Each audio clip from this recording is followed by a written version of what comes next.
It's pretty hot out today, but this is going to be my second video, my second YouTube video. The last one where I was talking about my buddy's Civic that he blew up motor was sitting right here. My car is still here. I'm still waiting for the paint guy to let me know if I can take it to him because I kind of need this thing out of the way and I want it done. But that motor's not here. It was that little D15 whatever. Made a mini-me swap, swapped it into his Civic. It runs now after he blew it up. I'll put some little clips on the damages, I guess. Is there any way you can rotate it? Stick that crank on there.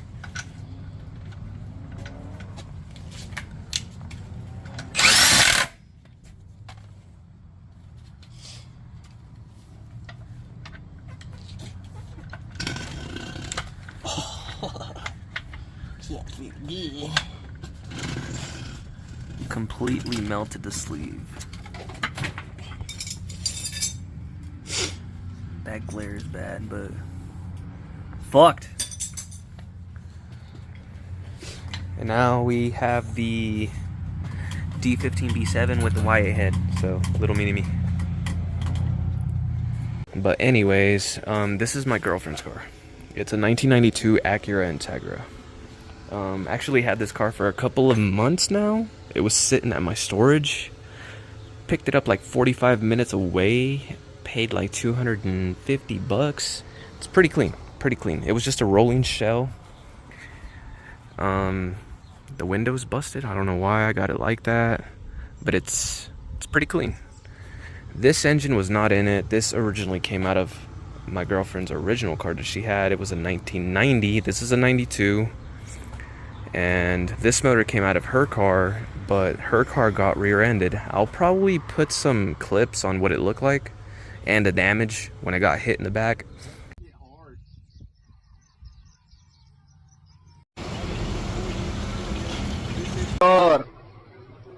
Victor! Alright, so this is the damage. It's not too bad, but they salvaged out the car. That's him, that's his truck. Nothing even happened to his truck, and it was such a pain to get a hold of his insurance. We called them, they wouldn't answer. We had to email them, and then finally they responded like months later. We did get paid for the car. The total loss, though, it sucks because the car was decent. It needed paint, obviously. But it had this motor and swapped everything over to the white one, so we're good now. It's whatever. But the dude had the audacity to send me this through text. That's actually a picture of his insurance that was not even valid. But the dude is funny. Whatever. I don't even care. And this car is, like, not perfect. It's a 1992. Has some dents. What I like about white is that you can't really see dents. But there is dents that do bother me, like that ginormous one. This one. And there has been some body work done to this car. Like right here, Bondo, and it's lifting and it's rusting underneath, so I'm gonna have to grind that down and redo it. There's a dent right there underneath that trim, and it looks like there's rust right there, like surface rust. It looks like somebody probably put a jack under there and it like kinked. Oh no, it didn't. Who knows? There's probably body filler there too.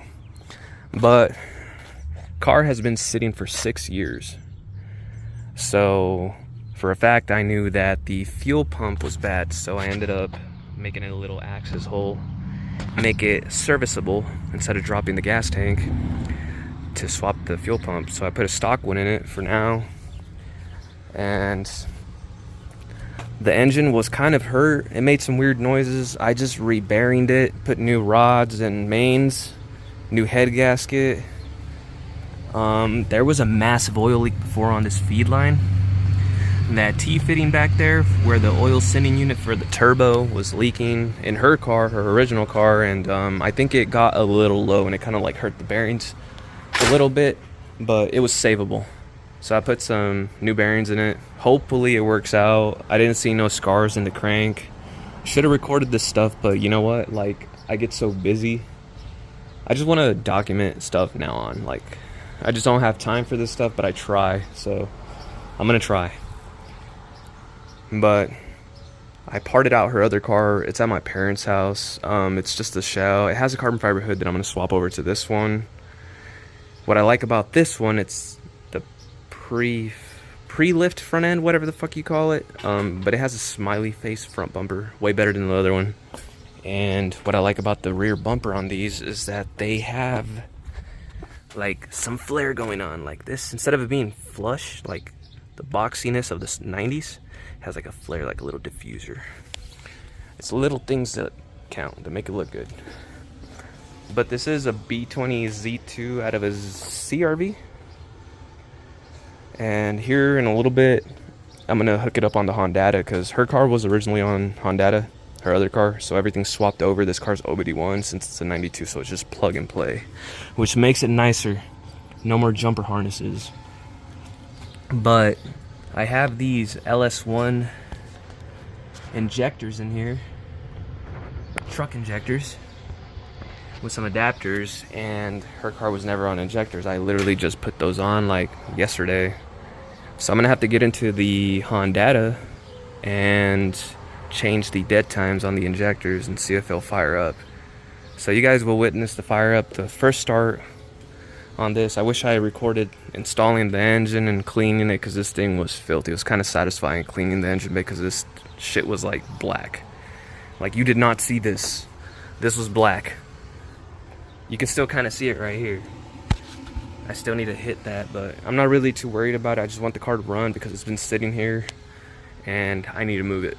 So I'll get back here in a little bit. Let me just charge my laptop, hook it up, and I'll show you guys what I do with the injector dead times. And I'm gonna probably have to put a new base map on it, because I don't think they have any like turbo tunes for like quick base maps, or I'll make something for it. But here in a little bit, I'll show you guys.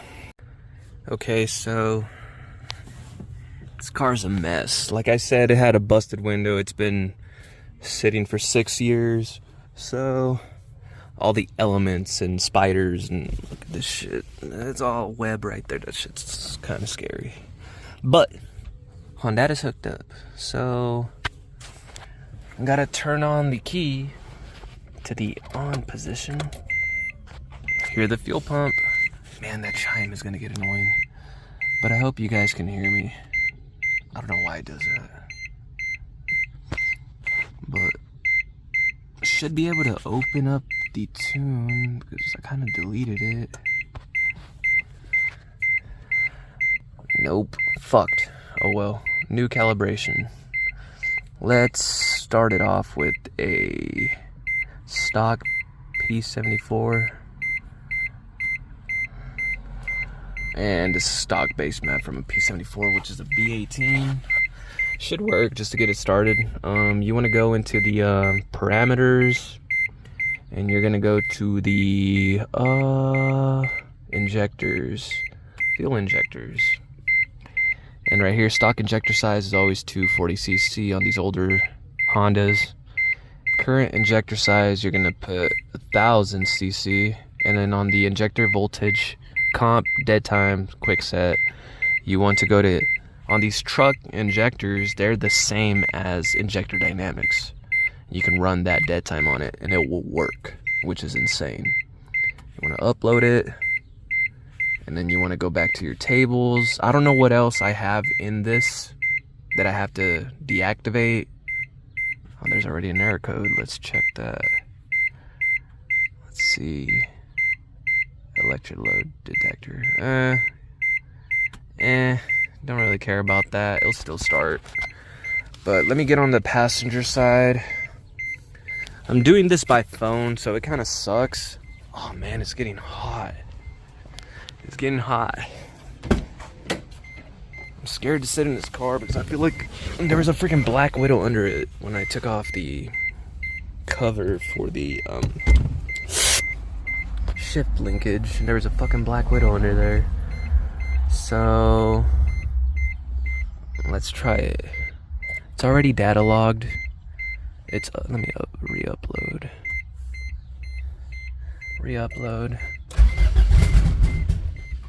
This is gonna be a pain in the ass because I don't have a wideband.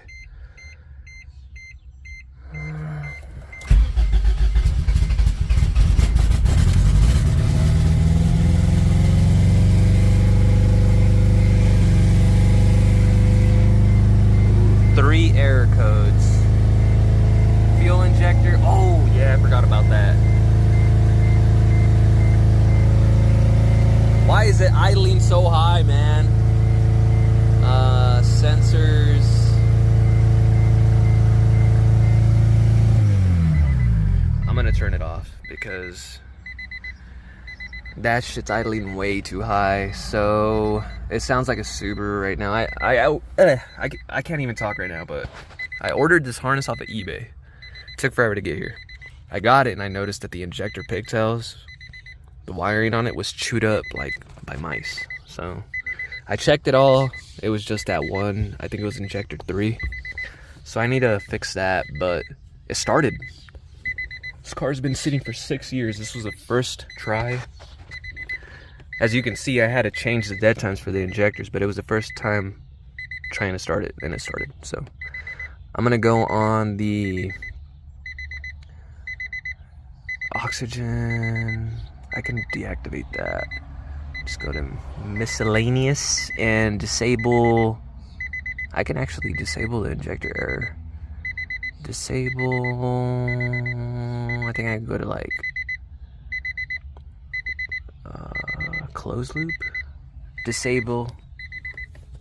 Yeah, disable the O2 sensor and upload that. Oh fuck, I fucked up. There. Now I can data log, and now I can upload that to disable that. Now I have one error code, but once I start it, it's gonna throw the other one for the injector problem, whatever. Tables.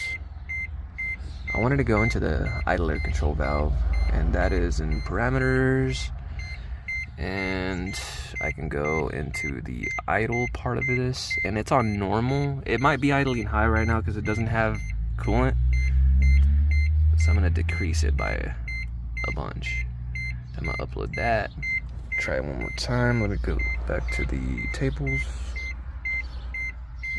Back to the fucking tables. There we go.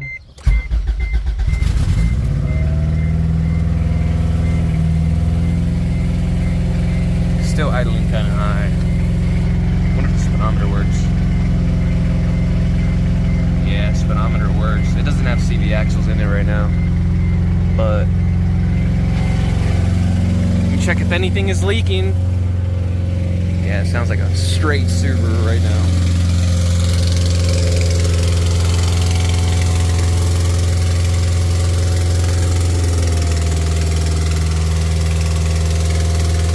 Oh yeah, this thing has a leak somewhere. I think the throttle body gasket might be ripped.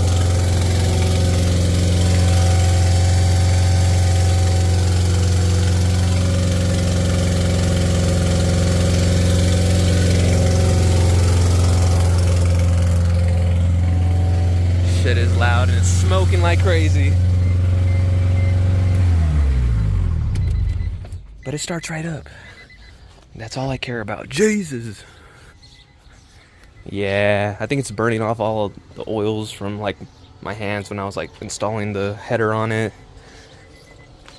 And I did like rinse it off. Not this, but just like the engine itself, and there's debris in it. Not debris, but just like oil in the cylinders from whenever I did the head gasket.